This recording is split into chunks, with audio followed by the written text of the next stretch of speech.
Cześć, witam Was serdecznie w kolejnym filmie. Witam Was z nietuzinkowego i z mało oczywistego ośrodka narciarskiego. Jestem w małym księstwie Andory w Pirenejach, w księstwie wciśniętym pomiędzy Hiszpanię a Francję. Zapraszam Was na ten film, bo jestem bardzo podekscytowany, że mogłem tu przyjechać w końcu z kamerą. Byłem tutaj już ponad 10 razy i cieszę się, że będę mógł Was zaprosić na andorskie ski safari. W tym odcinku pokażę Wam największy ośrodek narciarski w Pirenejach, Grand Valira. Ponad 200 km wspaniałych tras dla każdego, i dla początkujących, i dla tych najbardziej wymagających. To tutaj między innymi rozgrywane są zawody Pucharu Świata w narciarstwie alpejskim. To tutaj ścigają się najlepsi Alpejczycy. Do tego wspaniała pogoda, wspaniała atmosfera i super jedzenie. To wszystko zobaczycie na tym filmie, a partnerem tego odcinka jest Biuro Podróży Itaka, z którym w tym roku odkrywam dla Was nowe kierunki narciarskie. Serdecznie zapraszam do oglądania.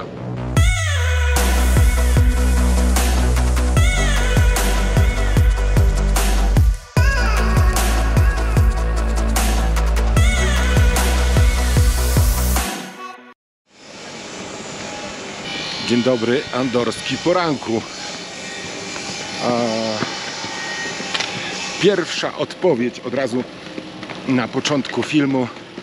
Czy w Andorze można mieszkać w hotelach ski in, ski out? No to już odpowiem. Mój hotel jest tu, a stok za tamtymi budynkami.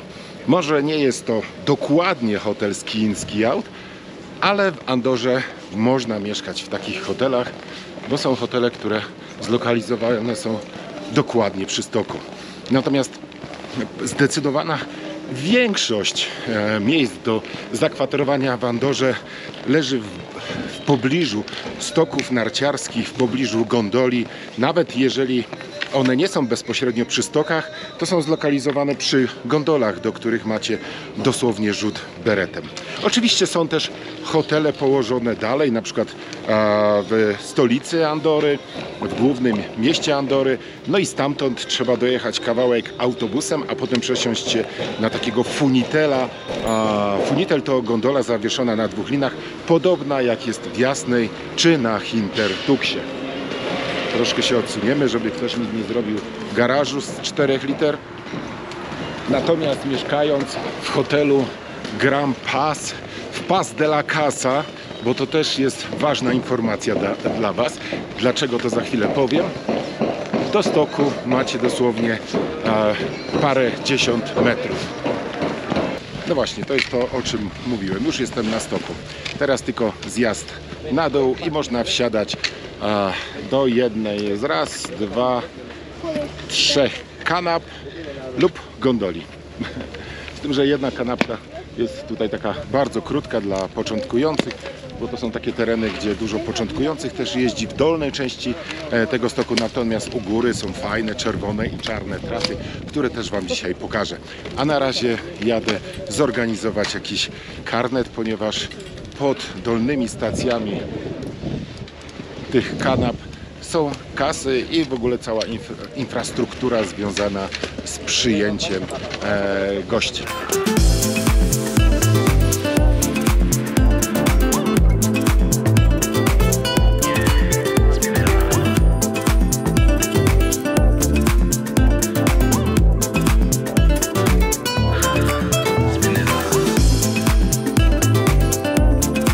O cenach karnetów jeszcze Wam poopowiadam później. Natomiast dwa słowa o Pas de la Casa, bo do tego tematu, jeżeli chodzi o samego miasteczka, to wrócimy, bo warto tu więcej Wam pokazać to miejsce. Natomiast jest to miasteczko położone najbardziej na południe, jeżeli chodzi o Andorę. Idę do kasy, zaraz do Was wracam. Teraz pokażę Wam, jak wygląda, bo coś nowego jest, proszę bardzo. To jest coś nowego. I od razu dla przypomnienia, pierwsze co robimy, jak to zrobić? O, może tak mi się uda. Tu stawiamy, tu kładziemy i Powiem w ten sposób, jak jakiś belfer, nauczcie się tego. I robimy pyk, fotkę karnetu. Gdyby, nie daj Boże, gdzieś nam się zapodział, albo przestał działać, albo cokolwiek, to ważna rzecz. Karnety są papierowe, więc nie trzeba kaucji za nie. Ruszamy na start. O cenach jeszcze będzie, a wracając do Pas de la Casa, do tej miejscowości, bo szybko tu poszło przy kasie, myślałem, że dłużej będę czekał. To jest to miejscowość położona po drugiej stronie Andory, tak naprawdę, po południowej części Andory, przy granicy z Francją. Ja tutaj od tej strony wjeżdżałem do Andory, od strony francuskiej, żeby było śmieszniej, czyli jechałem taką drogę na skuśkę, na skróty w kierunku Andory z Barcelony, z lotniska w Barcelonie. I co? I żeby dojechać do Pas de la Casa, czyli przyjechać z tamtej strony, trzeba było gdzieś około pół godziny przejechać przez Francję drogami francuskimi. To tak, taka ciekawostka. A teraz ruszam do kanapy, która wywiezie mnie na sam szczyt.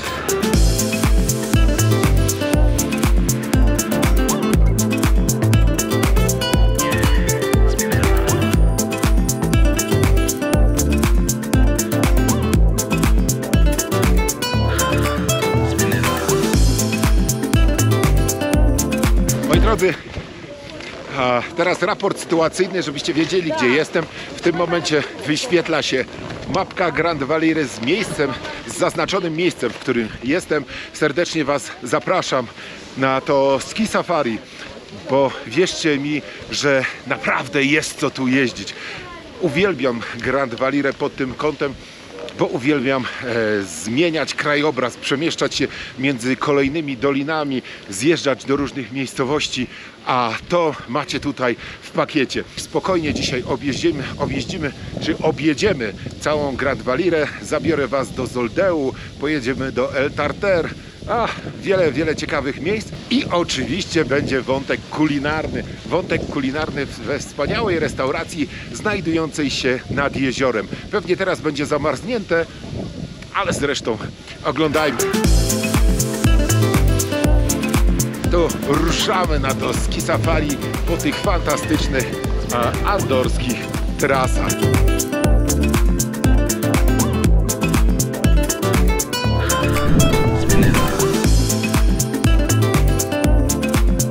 Ale mamy dzisiaj stół do dyspozycji. Tak naprawdę śnieg ostatni raz padał tutaj 4 czy 5 dni temu, więc nie tak dawno. Ale na trasach jest twardo, równo, taki włoski styl. Ja bardzo często w swoich artykułach, które pisałem, właśnie porównywałem Andorę, w ogóle ośrodki narciarskie w Pirenejach do ośrodków włoskich, bo klimat jest tutaj bardzo porównywalny, jeżeli chodzi o pogodę, o przygotowanie stoków i oczywiście jeżeli chodzi o jedzenie, bo wpływ kuchni śródziemnomorskiej w ośrodkach włoskich i tutaj w Pirenejach jest równie silny. Przy kanapie, która jest za mną, wytyczono kilka wariantów zjazdów z prawej, z lewej strony. Tu jest wariant bardziej stromy, tu jest wariant taki lekko objazdowy, mniej stromy dla tych wszystkich, co sobie troszeczkę mniej radzą albo nie mają ciśnienia na strome trasy. I jest to świetne miejsce, żeby sobie pojeździć. Szczególnie ta trasa, którą teraz jadę, która potem odbija w prawo, czyli tam, jest naprawdę świetna. Szeroko, równo, można poczuć siłę własnych krawędzi. Świetne też trasy są po drugiej stronie, te, które tam widzicie, ale do nich zawitamy za chwilę. Chwila jeszcze gadania Jacka. Gdybym zjechał na wprost, na końcu tej trasy jest świetna restauracja, bardzo Wam polecam. I jest tam też taka możliwość, że drugi budynek, który jest po przeciwnej stronie stoku, można sobie wynająć na przykład na kolację dla grupy znajomych. Świetne jedzenie, bardzo dobra restauracja. Nazwa wyświetla się tutaj, bo niestety z głowy nie pamiętam wszystkich nazw restauracji. Natomiast ja odbijam w moją prawą stronę, aby dostać się do kanapy, która wyciągnie mnie na kolejny grzbiet.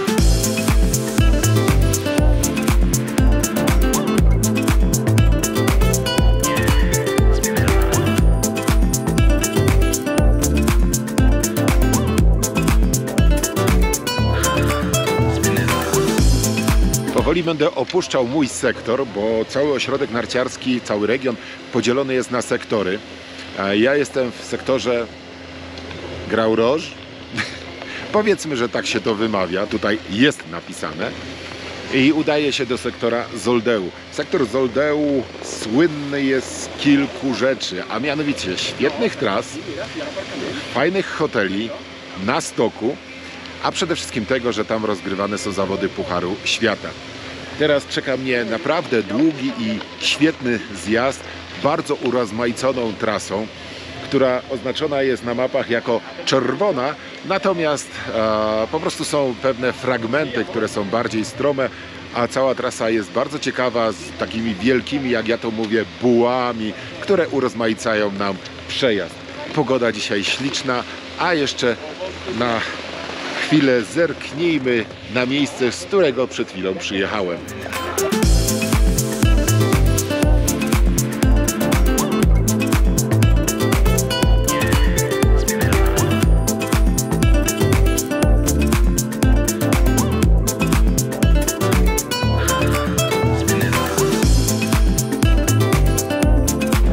Jakie piękne widoki! Mam nadzieję, że oglądaliście film z Limone Piemonte. I czy te góry nie przypominają troszeczkę tamtej części Alp? Moim zdaniem tak. Zanim przejadę do Zoldeu, to aby dostać się na tamto krzesło, popełnię jeszcze raz trasę, może inaczej, nie popełnię jeszcze raz, bo jeszcze nią nie jechałem, ale specjalnie zjadę jeszcze praktycznie w to samo miejsce, z którego teraz się wyciągałem, aby pokazać Wam, bo często o to pytacie, trasę taką dla osób, które nie specjalnie lubią kolor czerwony, które jednak preferują kolor blue.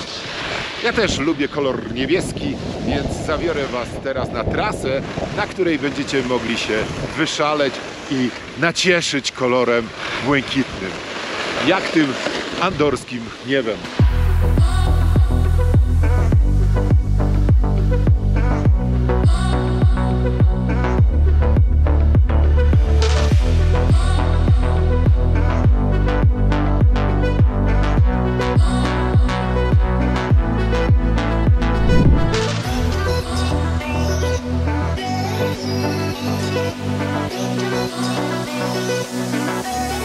Coś tam się nam chmurzy, to my w takim razie uciekniemy na słoneczną stronę mocy.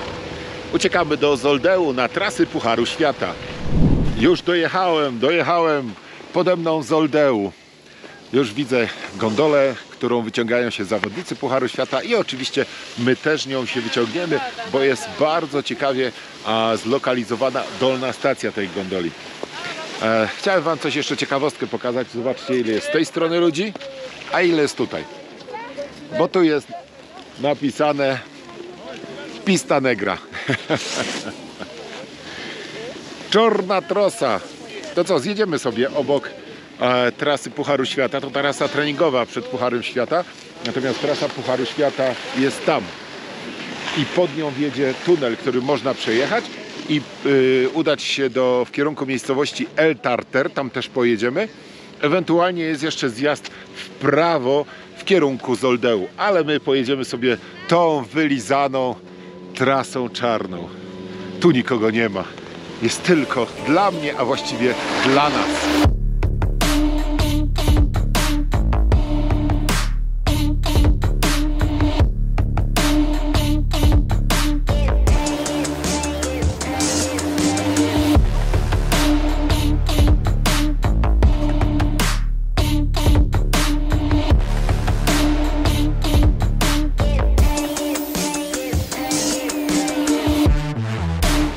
Za mną trasa Pucharu Świata.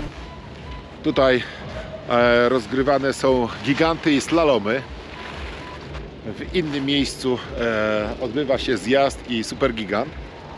Natomiast patrząc co tam się dzieje, to jesteśmy chyba przed zawodami Pucharu Świata, ponieważ jest lana woda.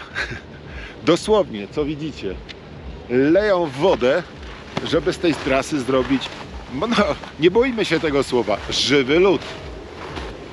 Sprawdźmy jeszcze jedną rzecz. A mianowicie moi znajomi zostawili tutaj po mnie tak naprawdę pamiątkę w zeszłym roku, w styczniu, bo byłem tutaj w styczniu, prawie dokładnie rok temu. I widzę, że ta pamiątka dalej tu jest. No niesamowite. Widać, nikomu nie przeszkadza. O co chodzi? Zobaczcie.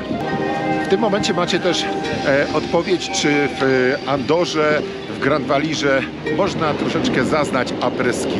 Jak najbardziej. Tu jest specyficzne to après-ski, bo muzyka jest chilloutowa, smooth jazz cafe i tego typu fajna muza do tego, żeby posiedzieć i podelektować się słońcem. Położyć się na tych leżakach, zażyć trochę andorskiego słońca. W innych miejscach ta muzyka już jest różna i tam można troszeczkę bardziej się pobawić. A tutaj chillaucik i piękny widok na trasę, na którą leją, u góry też leją równo wodę.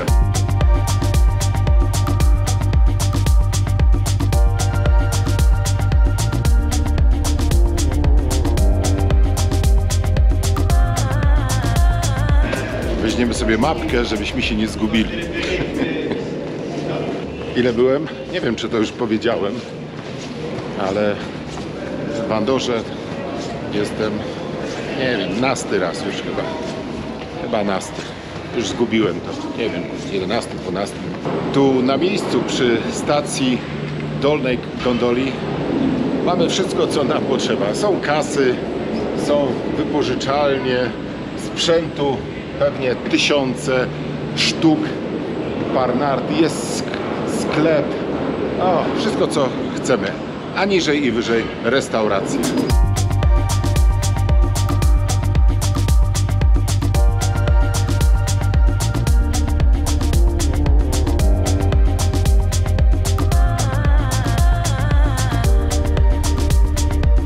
Zbliża się godzina 14.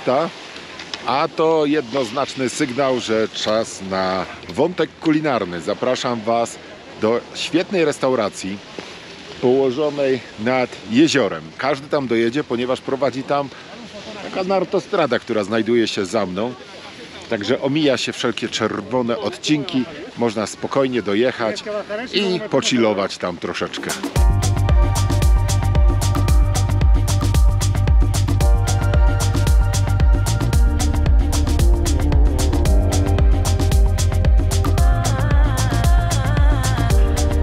Jestem już w środku, restauracja pełna, bardzo klimatyczne miejsce. Nazwa restauracji się tutaj wyświetla, nie będę starał się nawet wymówić, bo za chwilę i tak bym coś pokręcił, może nie za chwilę, ale od razu bym coś pokręcił. Jest przyjemnie, ogień się pali, świetne klimaty. I co? Dzisiaj, powiem wprost, zostałem zaproszony na lunch. Więc będę miał przyjemność jeść lokalne dania, takie jak tutaj się serwuje. I zdałem się na rekomendację kelnera. Więc co dostanę, będzie niespodzianką zarówno dla mnie, jak i dla Was. To za chwileczkę. No, przyszła już przystawka, a właściwie została przyniesiona. Więc spróbujmy, jakie smaki są w Andorze. Przypuszczam, że bardzo zbliżone do tych hiszpańskich, no bo trudno by było inaczej. Aczkolwiek jest tutaj też mocny wpływ francuski. No, wygląda to pysznie, ładnie podane, ale zanim spożyję, to jeszcze kilka ujęć i oczywiście jakieś zdjęcie, bo na Instagramie, na Facebook trzeba coś wrzucić, żebyście widzieli, jak pysznie, jak ładnie jest tutaj serwowane jedzenie. Wjechały kolejne danie.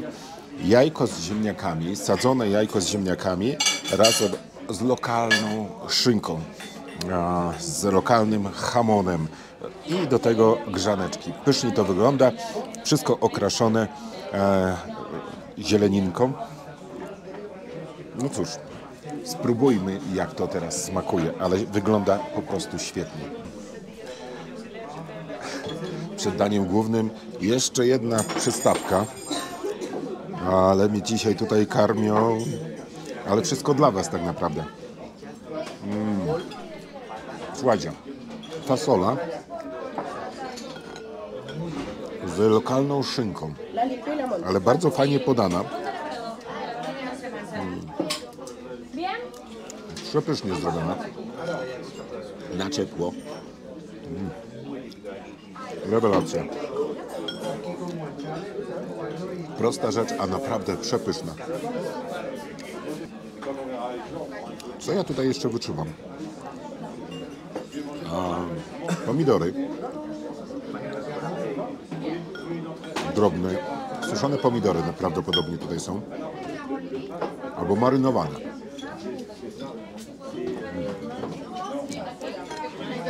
Troszkę ziół. Jakby ktoś chciał tutaj napisać komentarz, że jak się je, to się nie mówi, to dajcie sobie. Komentuję na bieżąco.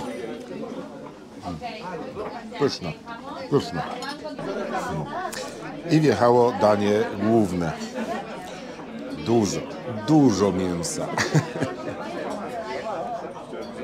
Wygląda przepysznie i pewnie tak będzie smakowało. Ja już bez zbędnego nudzenia zabiorę się za konsumpcję, a wam polecam restaurację. Jeżeli przyjedziecie do Andory, do czego was serdecznie namawiam, a jeszcze jak wybierzecie biuro podróży Itaka, to już będzie w ogóle super. Dajcie znać w ogóle, gdybyście tutaj byli, to dajcie znać mi. Będzie mi bardzo miło, że z mojego polecenia trafiliście tutaj na piękne stoki Grand Valiry. No i zapraszam tutaj, do tej restauracji nad jeziorem przy Niebieskiej Trasie, bo jedzenie jest naprawdę wyśmienite.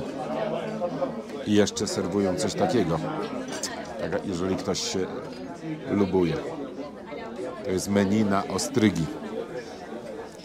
I jakby ktoś chciał sobie spróbować, to 3 kosztują 29 euro, 6 57 euro, a 12 120 euro. Świeżutkie, dostarczone prosto z wybrzeża śródziemnomorskiego. Chyba. Smacznego. Oj, pyszne było. Pyszne. Serdecznie wam polecam. Z tyłu za mną jest nazwa restauracji. Świetne miejsce. To nie jest moja pierwsza wizyta tutaj. Byłem tutaj już wielokrotnie. Staram się zawsze to miejsce odwiedzić, po prostu jedzenie jest genialne. Zobaczcie, jakie tu są widoki na zamarznięte jezioro. Chociaż chyba jak byłem tu w zeszłym roku w styczniu, tak, też początkiem stycznia, to jeszcze nie było całe zamarznięte. Musiałbym sprawdzić na zdjęciach. W słoneczku można tutaj posiedzieć, odpocząć w trakcie narciarskiego dnia, a następnie ruszyć na kolejne trasy. Bardzo polecam. Przyszedł wieczór, więc zabieram was na wieczorny spacer po Pas de la Casa. O tym mieliśmy jeszcze porozmawiać i to miałem wam pokazać. Przepraszam za nie najlepszą jakość obrazu, ale niestety GoPro ma to do siebie, że kompletnie nie radzi sobie przy tak słabym oświetleniu, dlatego wkrótce zostanie wymieniony na inny model. Na innego producenta, na kamerę innego producenta, bo to już woła o pomstę do nieba. Ale nie o tym w tym filmie. O, tu impreza. Pamiętacie? Tu jest przejście na stok narciarski. Tam jest z drugiej strony knajpka i tam często powracający, w tym wypadku mieszkańcy Wysp Brytyjskich, do późnych godzin wieczornych bawią się po nartach. A jakie to są późne godziny wieczorne? Oj, bardzo późne, wierzcie mi. To była namiastka tego, jakie tutaj są ceny. Mam nadzieję, że coś było widać, bo nie chciałem tak bardzo oficjalnie nagrywać. Aczkolwiek panowie przypatrywali mi się z prawej i z lewej. Tu jest jeszcze po drugiej stronie szpar, ale ja jeszcze zrobię 2 zygzaki i wyląduję w samym centrum, aby pokazać wam, jakie tam są sklepy. Troszkę pochodziłem sobie po sklepie z perfumami. No i powiem wam tak, wiecie, że ostatnio byłem w strefie wolnocłowej w Zamnał, czyli w ośrodku narciarskim Iżgl Zamnał i tam można zjechać do strefy wolnocłowej i Andora przebiła ich. I to tak grubo przebiła. A perfumy, które kupiłem w Zamnał, są tutaj tańsze o ile? O 10 albo 15% jeszcze. A tam już była bardzo dobra cena, czyli to jest tak połowa naszych cen w Polsce, w tych najlepszych sklepach. Jeszcze zerknąłem na godzinę otwarcia sklepów, no to tak do 20. Tu jeszcze jakiś supermarket, pewnie jakieś niektóre sklepy będą dłużej, no bo klientów na trunki, szczególnie te tańsze, będzie na pewno nie będzie brakowało w późnych godzinach. O, czuję, że mój zegarek wibruje, a to znak, że proszę uprzejmie, maksymalny zasięg sieci francuskiej. Właśnie to jest to, o czym chyba już rozmawialiśmy, a jeżeli nie, to przypomnę. Przyjeżdżając do Andory, należy albo wyłączyć roaming danych i w ogóle nie korzystać, z telefonu, bo jest bardzo drogi. 2, będąc tutaj w Pas de la Casa, można sobie ustawić konkretnego operatora francuskiego, czyli w moim przypadku Orange F, i w tym momencie, będąc tutaj, bez problemu macie zasięg telefonii komórkowej. W hotelu też gdzieś tam przy balkonie, przy oknie jest taki zasięg. Więc jeżeli chcecie korzystać ze strefy europejskiej, z Unii Europejskiej, jeżeli chodzi o połączenie z roamingu, to jak najbardziej możecie, ale tutaj w Pas de la Casa dalej już niestety to nie obowiązuje. Tam już tylko i wyłącznie kontakt przez Wi-Fi. Ewentualnie można sobie kupić eSIM i wtedy nie ma z tym problemów. Nie jest to jakaś droga sprawa. Kosztuje to chyba, nie wiem, kilkanaście euro i możecie hulać sobie do woli. Co jeszcze? I taka jeszcze ciekawa rzecz. Tutaj jest przystanek taki duży autobusowy. Tutaj przyjeżdżają autobusy z grupami. I niestety stąd do hoteli trzeba pójść z buta. W zeszłym roku było to niezłe wyzwanie, bo trochę mi zajęło zejście tutaj. Teraz się wygodnie idzie. Ale w zeszłym roku, jak tu byłem, to tu nas autobus wysadził i stąd po śniegu, bo było dużo śniegu, także wszędzie było biało, nawet na ulicach, trzeba było wyciągnąć walizki do góry. Niestety autobusy nie mogą wjeżdżać pod hotele, nie mogą wjeżdżać w te wąskie uliczki. Można ewentualnie zamówić sobie taksówkę, jakiegoś busika, ale to też nie jest takie, powiem wam, łatwe, bo już przy powrocie próbowaliśmy to zrobić i skończyło się na tym, że dogadaliśmy się z chłopakiem barmanki w naszym hotelu, który uszczęśliwiony zarobił parę euro, a my byliśmy szczęśliwi, że nie musieliśmy naszych walizek nosić ani nart, i pozwoził nam to wszystko szybciutko. Oczywiście my jako sprytni i zaradni Polacy od razu wymyśliliśmy biznes, obskoczyć wszystkie hotele, wynająć busa jakiegoś i byłby niezły na tym biznes.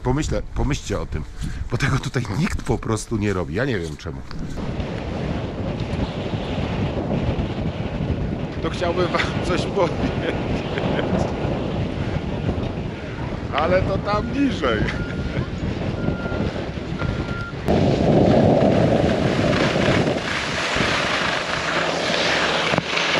O!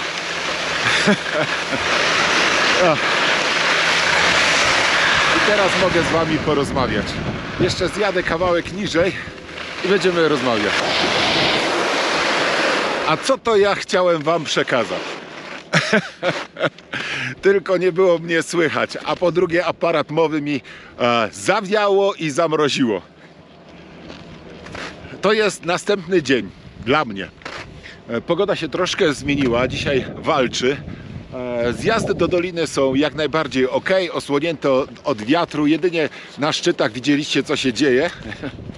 Więc jest, delikatnie rzecz biorąc, na górze rzeźko. Taki świeży zefirek sprawia, że możecie poczuć ducha pirenejskich gór. Ale co chciałem wam powiedzieć? Ten orzeł, który tam był, orzeł moje dzieci, to jeżeli by dzieci oglądały, orzeł oczywiście, to logo trasy Pucharu Świata. Tam się zaczyna trasa Pucharu Świata. Jedna z lepszych tras w ośrodku Grand Valira. Serdecznie polecam wszystkim tym, którzy lubią kolor czerwony i czarny.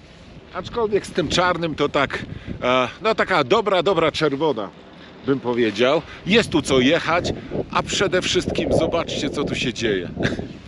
Jakie tłumy. O ile... O, teraz dwóch jakichś snowboardzistów będzie mi tutaj niszczyć. I trzeci się znalazł. I czwarta narciarka.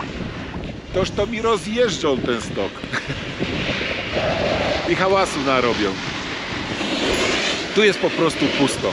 I tak zauważyłem, że w wielu miejscach tutaj tak jest. Wczoraj pokazywałem wam trasę treningową Pucharu Świata do slalomu i do giganta. Tam też byłem sam. Jedna osoba w trakcie mojego nagrywki przejechała. Tutaj też zakłada się świeże linie. Świetna trasa, szeroka, zabezpieczona, bardzo urozmaicona.